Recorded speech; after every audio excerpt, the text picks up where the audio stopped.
ये पावन योगामृत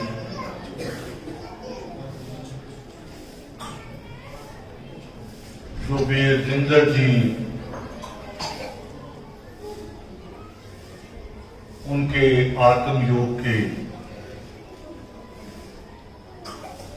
17 बरस पूरे होने के खुशी में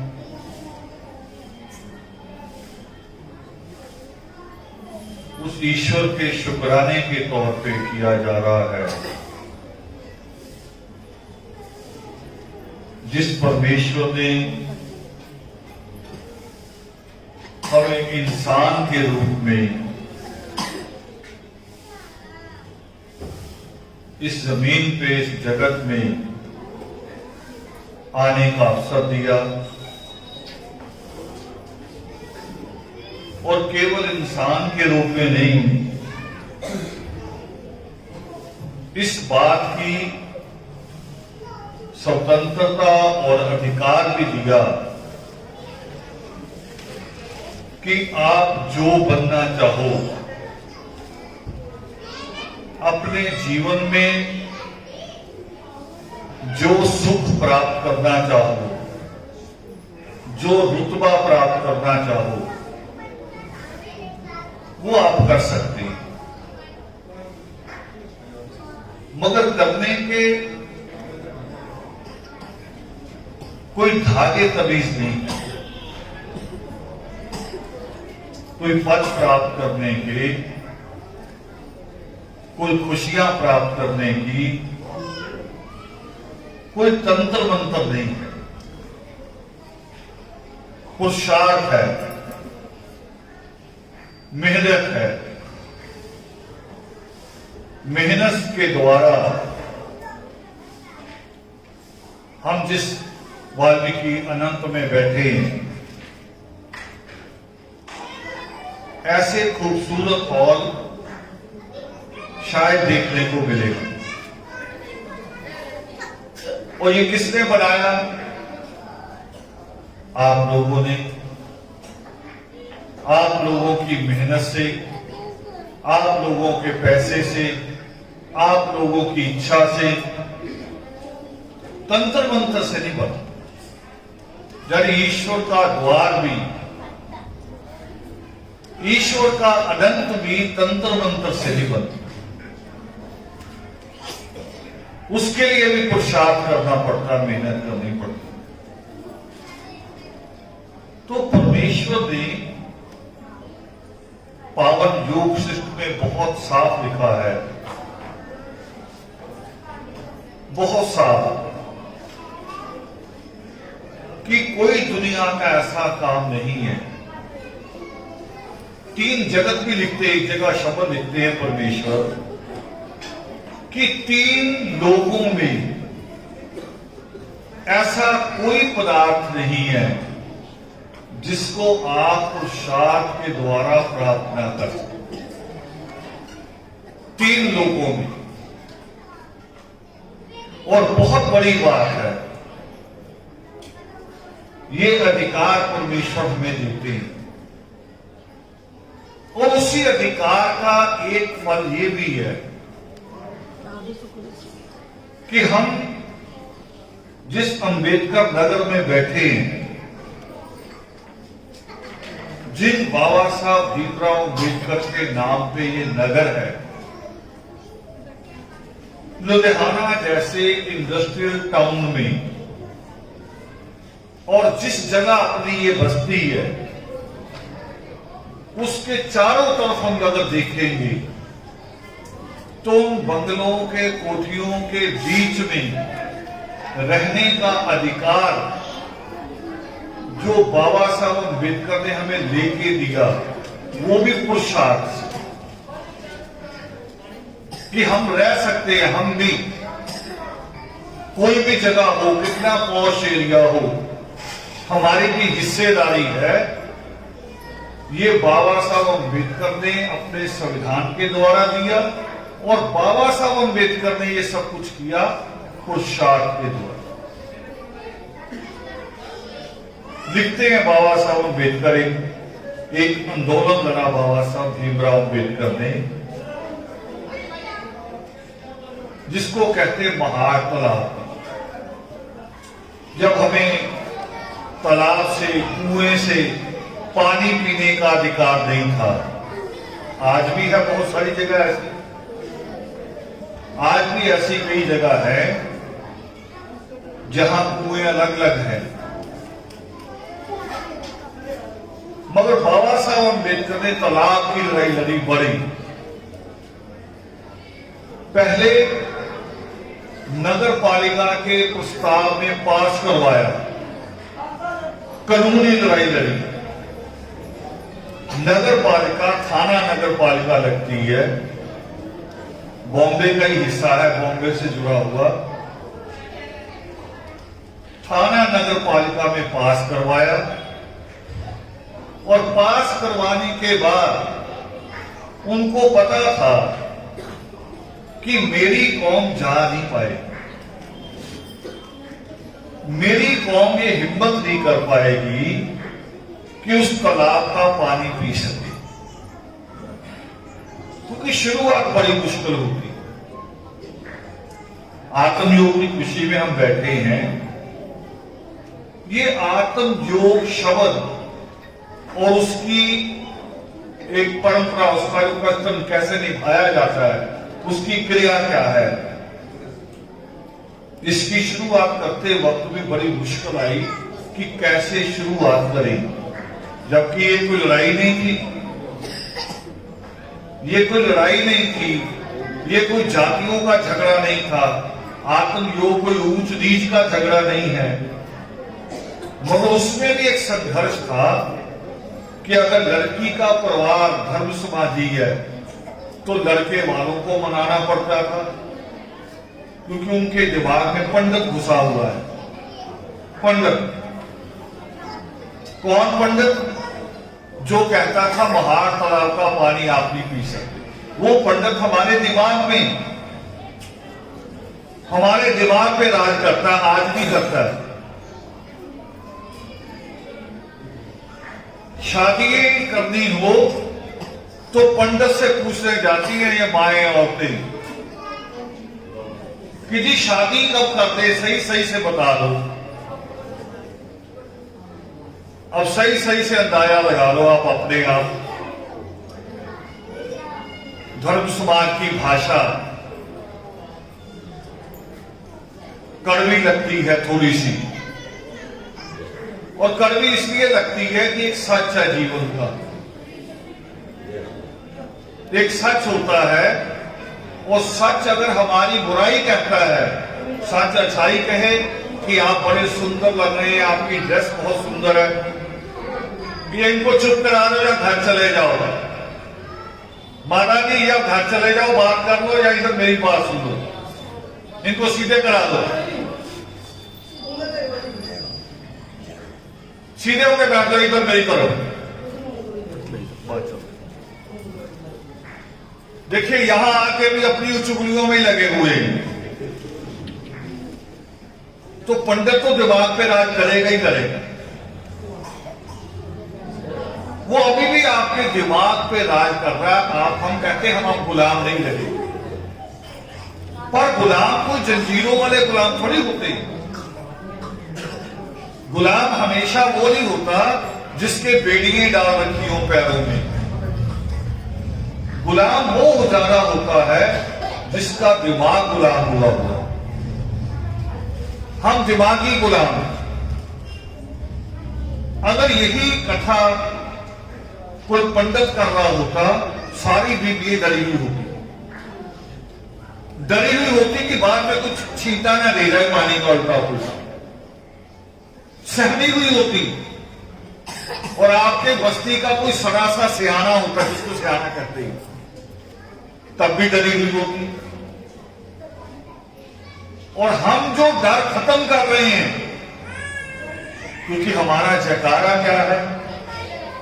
हमारा जयकारा है कि जो बोले सो निर्भय। जो सृष्टिकर्ता वाल्मीकि दयावान की जय बोलेगा वो भय से मुक्त हो जाए। हम आपको भय से निकाल रहे हैं तो आपको यहां मौज मस्ती लग रही है, आपको लग रहा है शायद ऐसी कह रही है। आप पूरा जीवन भय में गुजारते हैं तो पंडित के पास जाते हैं, जहां से बीच में बात छोड़ दी मैंने कि पंडित जी अच्छे से ग्रह मिला दो। देखो ग्रह, और ग्रह मिले तो ग्रहण लग जाता है। ग्रह मिले अगर तो ग्रहण लग जाता है। कभी बच्चों से पूछना, जो बच्चे पढ़ते हैं 7वीं 8वीं क्लास के बच्चे अगर जो पढ़ते हैं, इनको पूछो जब धरती और सूरज के बीच में कुछ आ जाए, धरती और चांद के बीच में कुछ आ जाए, अगर एक लाइन में आ जाए, मिल जाए तो ग्रहण लगता है, तब उसको कहते हैं ग्रहण लगना।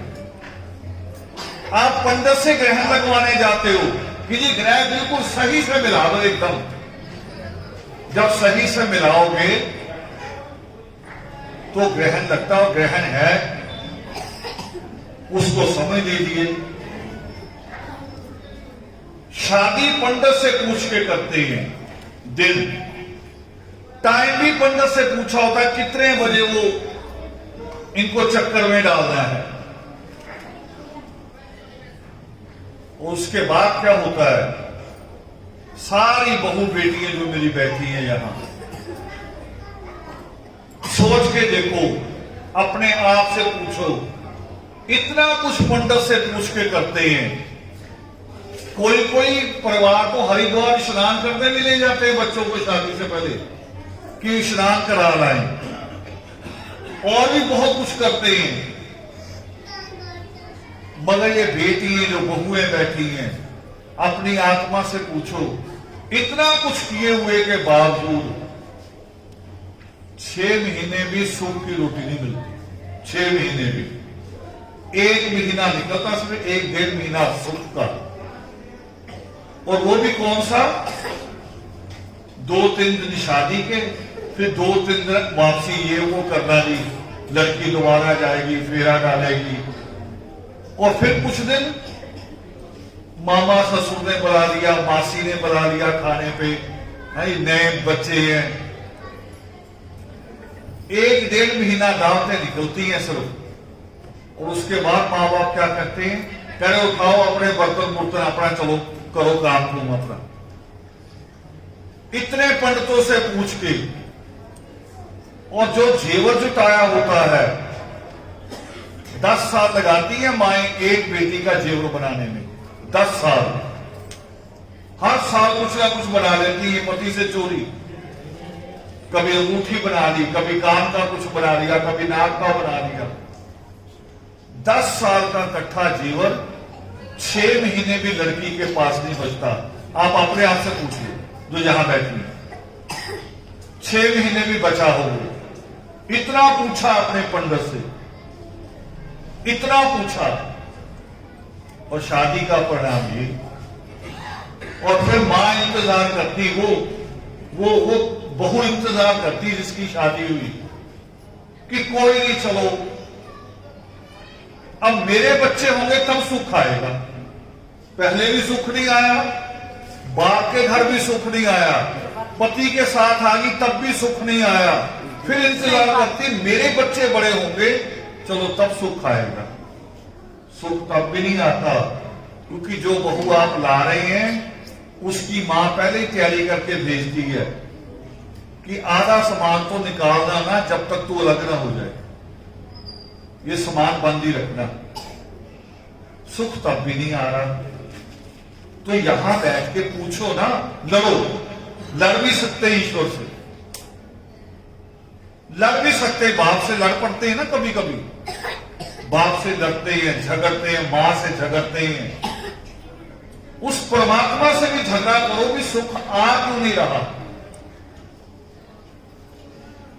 हम करते नहीं, हम तो कुछ भी नहीं करते, हमारा ध्यान ही नहीं होता यहां।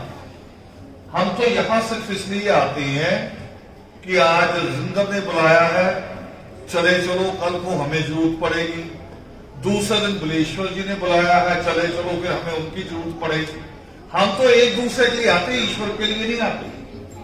यहां तो हम झूठा करते हैं, ये नतमस्तक मत्था मुत्था देखना सारा झूठा है हमारा। बिल्कुल वैसा है जैसे शाम को बहू और सास डरी होती है, और जैसे ही ससुर आता है या पति आता है झगड़ा बंद, जैसे सीरियल बंद, बाकी किस्त कल। और सुबह बहू चाय देती है लड़ी हुई सास के साथ, चाय देनी जाएगी क्योंकि ससुर बैठा, पति बैठा, चाय देनी पड़ेगी। और जब चाय देती है तो सास भी सोचती है कि ससुर बैठा साथ मेरा पति, उसका दिल नहीं कर रहा होता, मगर वो कह रही अच्छा अच्छा सुखी है, दिल कह रहा होता दुखी है। हम ऐसे ही यहां करते हैं, यहां भी ऐसे ही आते हैं इस दरबार में। और कभी आना सीख जाओ, कभी आना सीख जाओ सही से, कभी करके देखो वैसे जैसे कभी कभी आप में तड़प होती है ना कि भाई को देख लो, आती ना मन में इच्छा, भाई को देख लूं, एक बार मां से मिलाओ, बस 2-3 बातें अपने मन की कह दूं। कभी इस तरह से यहां आना सीखो, करो यहां आने की बात, और यहां कोई डर नहीं है, इन चरणों में कोई खौफ नहीं है, यहां डर खौफ नहीं है। वो जो हमें सिखाया ना कि पीर आके रात को चारपाई पलट देता है, देवी आके बच्चों की गर्दन पकड़ लेती है, यहां ऐसा कुछ नहीं, कोई खौफ नहीं। आओ, आओगे तो फिर रास्ता मिलेगा। रास्ता क्या है? रास्ता ये है, सृष्टिकर्ता वाल्मीकि दयावानी लिखते हैं, वो कह रहे अगर आप सोचो कि मैं चल रहा हूं और चलते चलते पहुंच ही जाऊंगा, हमारे बुजुर्ग ऐसी बातें भी करते हैं, कई अलग अलग पंथों के बाबा भी ऐसी बात करते हैं। वो कह रहे कोई फर्क नहीं, आप उधर से आ रहे हैं सब, हम उधर से आ रहे हैं, सबने जाना तो वही है। वो जाना जो वही है वो शमशान घाट है, वो सुख नहीं है। सुख का जो रास्ता है, जो समृद्धि का रास्ता है, जो आपके चेहरों पे रौनक आ जाए, वो जो रास्ता है वो शमशान नहीं है। वो उस रास्ते की बात परमेश्वर कहते हैं कि वो केवल चलते रहने से नहीं मिलता, उसके लिए दिशा सही होनी जरूरी है। सोचना है कि मंदिर की घंटी जरूरी है आपके बच्चों के लिए कि स्कूल की घंटी जरूरी है, सोचना आपने। ये लिखते हैं परमात्मा कह रहे हैं, वो डराएंगे नहीं, आपको नहीं कहेंगे कि मुझे इतना चढ़ावा चढ़ाओ, फला चीज का प्रसाद बनाओ, फिर मैं खुश होऊंगा, ऐसा कुछ नहीं कह रहे। उन्होंने तो सीधा रास्ता दे रखा है, सीधा रास्ता दे रखा है, चलना हमारा काम है, मगर हम इस तरफ कभी आते नहीं। हम निकल ही रहे, हमारे दिमाग पे अभी भी पंडित और स्याणा, तंत्र मंत्र वाला, भूत पूजा वाला, वो जीव हत्या करवाने वाला कि फला बलि दे दो, हमारे दिमागों पे अभी भी वो बैठती है। उनसे मुक्त होना पड़े, उनको छोड़ दो। और ये मैं यहां सृष्टिकर्ता वाल्मीकि दयावान के चरणों में बैठ के ये बात कह रहा हूं कि दुख नहीं आएगा शुद्ध। आपको लगता है कि कोई देवी आके पकड़ देगी, यही डर है ना कि कोई पीर तंग करेगा अगर छोड़ देंगे, तो उसका एक जवाब है, मैंने हरियाणा में जाके सीखा था, यहां मुझे भी नहीं पता था। हरियाणा में जाके सीखा कि शादी के समय जब शादी होती है तो कुछ पैसे रखवाए जाते हैं लड़के वालों से। कह रहे नहीं पैसे रखो, किस चीज के? कि लड़की के साथ देवी जाएगी। मैंने हरियाणा में सीखा ये बात। जब शुरू शुरू में सुनी तब हमें समझ नहीं थी, हमने सोचा पता नहीं कुछ होगा। अब आपका वो भय खत्म कर रहा हूं कि अगर आपने भूत पूजा छोड़ दी, अगर आपने तंत्र मंत्र छोड़ दिया, अगर आपने धागा कबीर राख छोड़ दी, अगर आपने बकरे सूअर काटने छोड़ दिए, आपका वो खौफ निकाल रहा हूं कि कुछ नहीं होगा। सुना जब हमने तब समझ नहीं थी, जब समझ आई भी एक बेटी के साथ, एक बहू के साथ अगर देवी आती है तो जब शराब पी के उसका पति उसे पीटता है तब देवी कहां होती है? आप भी पूछना। जब शराब पी के पति पीट रहा है और कभी कभी तो सास पास खड़े होकर पिटवाना शुरू कर देती है, कहीं चार और मार इसके, ये ठीक नहीं है। वो जो अपना सारा घर बार छोड़ के आ गई, अपने सारे रिश्ते छोड़ के आ गई, अपनी हंसी भी छोड़ के आ गई, उसको जब पीटता है शराबी आदमी तब देवी तो होती नहीं। वो जो आती है ना शादी में साथ, वो कहां होती? जिस पीर का हम रोज चिराग करके कहते कि यही है यही है, गुस्से ना हो जाए, उसका गुस्सा होना छोड़ो, जब आप पे कोई गुस्सा हो रहा तब पीर कहां होता है? ये सोचने की जरूरत है। और परमेश्वर क्या कह रहे हैं?